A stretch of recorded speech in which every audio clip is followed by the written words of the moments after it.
नमस्कार, मैं रीता उपाध्याय प्रयागराज से आपको कहानियाँ सुनाती हूँ।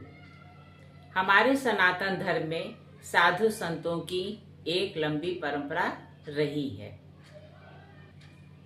कुछ साधु संतों इतने अंतर्यामी थे कि वे ध्यान लगाने पर ही तुरंत सत्य और असत्य के बारे में जान लेते थे। भक्ति काल में हमारे यहाँ एक प्रसिद्ध संत हुए हैं जिनका नाम था जयदेव। कृष्ण भक्त कवियों में जयदेव का नाम बड़े ही आदर और श्रद्धा के साथ लिया जाता है। इन्होंने गीत गोविंद की रचना की थी। कहते हैं गीत गोविंद के अष्टपदी पद की संगीत विधि से आलाप करने पर मृतक भी जी उठते थे। आइए इस संबंध में हम एक कथा का श्रवण करें। श्री जयदेव जी की आज्ञा से राजा बिंदु बिल्व आश्रम से उनकी पत्नी पद्मावती को लिवा लाए। श्री पद्मावती जी रानी के निकट रनिवास में रहने लगी।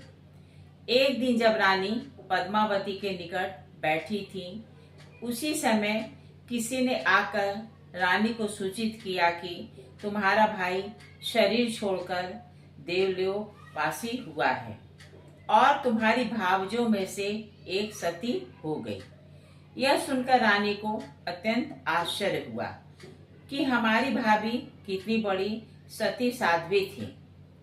श्री पद्मा जी को इससे कुछ भी आश्चर्य न हुआ। उन्होंने रानी को समझाया कि पति के स्वर्गवासी होने पर उनके मृत शरीर के साथ जल जाना उत्तम प्रतिव्रत सूचक है, परंतु अनन्य प्रीति की यह रीति है कि प्रियतम के प्राण छूट जाएं तो अपने भी प्राण उसी समय शरीर को छोड़कर साथ चले जाएं। श्री पद्मावती जी ने रानी की भाभी की प्रशंसा नहीं की। इससे रानी ने व्यंग करते हुए कहा कि आपने जैसी पतिव्रता बताई वैसी तो केवल आप ही हैं। समय पाकर सब बात रानी ने राजा से कहकर फिर यूं कहा, आप स्वामी जी को थोड़ी देर के लिए बाग में ले जाइए, तब मैं देखूंगी कि इनकी पति में कैसी प्रीति है। राजा ने रानी का विचार सुनकर कहा कि यह उचित नहीं है। जब रानी ने बड़ा हठ किया तब राजा ने उसकी बात मानकर वैसा ही किया। राजा के साथ स्वामी जी के बाग में चले जाने पर रानी की सिखाई हुई एक दासी ने आकर पद्मावती को सुनाया कि स्वामी जी भगवान के धाम चले गए। यह सुनते ही रानी और समीप बैठी हुई स्त्रियां दुख प्रकट करने के ढोंग को रचकर धरती पर लौटने और रोने लगी।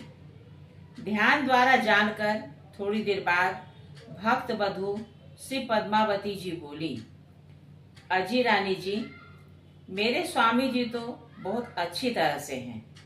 तुम अचानक ही इस प्रकार क्यों धोखे में आकर डर रही हो। रानी की माया का श्री पद्मावती पर कुछ भी प्रभाव नहीं हुआ। भेद खुल गया। इससे रानी को बड़ी लज्जा हुई। जब कुछ दिन बीत गए तो फिर दूसरी रानी ने उसी प्रकार की तैयारी करके माया जाल रचा। श्री पद्मावती जी अपने मन में समझ गईं कि रानी परीक्षा लेना चाहती हैं, तो परीक्षा दे ही देना चाहिए। इस बार जैसे ही किसी दासी ने आकर कहा, अजी स्वामी जी तो प्रभु को प्राप्त हो गए, वैसे ही झट पति प्रेम से परिपूर्ण होकर श्री पद्मावती जी ने अपना शरीर छोड़ दिया। इनके मृतक शरीर को देखकर रानी का मुख कांतिहीन सफेद हो गया। राजा आए। उन्होंने जब सब बात जाना तो कहा कि इस स्त्री के चक्कर में मेरी बुद्धि भी भ्रष्ट हो गई।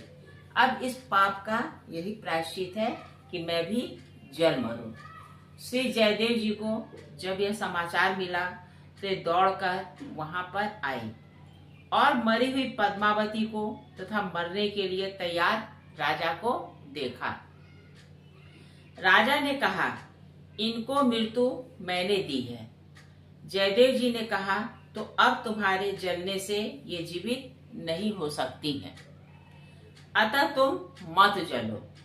राजा ने कहा, महाराज अब तो मुझे जल ही जाना चाहिए, क्योंकि मैंने आपके सभी उपदेशों को धूल में मिला दिया। श्री जयदेव जी ने राजा को अनेक प्रकार से समझाया, परंतु उसके मन को कुछ भी शांति नहीं मिली।